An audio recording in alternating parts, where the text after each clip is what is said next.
নমস্কার বন্ধুরা, পাঁচমিশালি রান্নাঘরে আপনাদের সকলকে স্বাগত। আজকে বানিয়ে দেখাবো ধনিয়া চিকেনের রেসিপি। খেতে দারুণ লাগে চিকেনের এই রেসিপিটা। আশা করি আপনাদের ভালো লাগবে। দেখে ভালো লাগলে অবশ্যই লাইক শেয়ার করবেন আর কমেন্ট করে জানাতে ভুলবেন না আপনাদের কেমন লাগলো।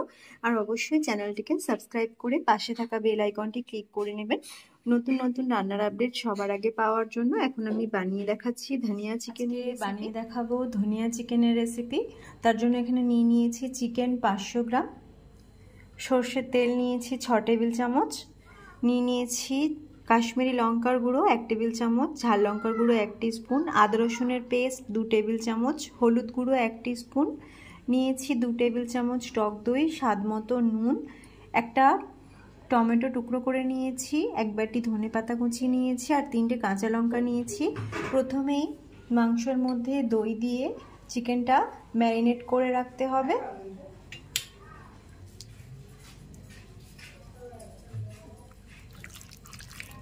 দই দিয়ে ম্যারিনেট করে নিয়েছি। এখানে নিয়ে নিয়েছি পেঁয়াজ কুচি, 2টো বড় সাইজের পেঁয়াজ কুচি করে নিয়েছি। আর এখন টমেটো, ধনেপাতা, কাঁচা লঙ্কা মিক্সির মধ্যে দিয়ে পেস্ট করে নিতে হবে।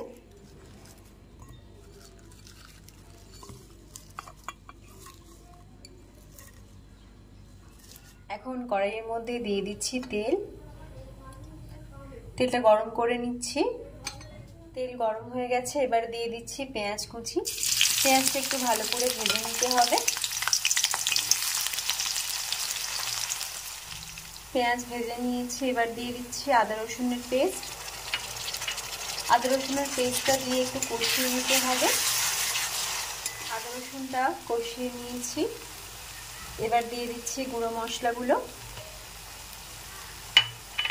কাশ্মীরি লঙ্কার গুঁড়ো, ঝাল লঙ্কার গুঁড়ো আর হলুদ গুঁড়ো দিয়ে মশলাটাকে আরও একটু নেড়েচেড়ে কষিয়ে নিচ্ছি মশলার থেকে তেল ছেড়ে আসা পর্যন্ত। মশলার থেকে তেল ছেড়ে এসেছে, এবার দিয়ে দিচ্ছি এর মধ্যে ম্যারিনেট করা চিকেনটা। মশলার সাথে চিকেনটা দিয়ে একটু কষিয়ে নিতে হবে। দিয়ে দিচ্ছি এর মধ্যে স্বাদ মতো নুন। এখন চিকেনটাকে একটু কষিয়ে নিচ্ছি। 5-7 মিনিট কষিয়ে নিয়েছি। এবার দিয়ে দিচ্ছি কাঁচা লঙ্কা, ধনেপাতা আর টমেটোর পেস্ট। আরো কিছুক্ষণ কষিয়ে নিতে হবে।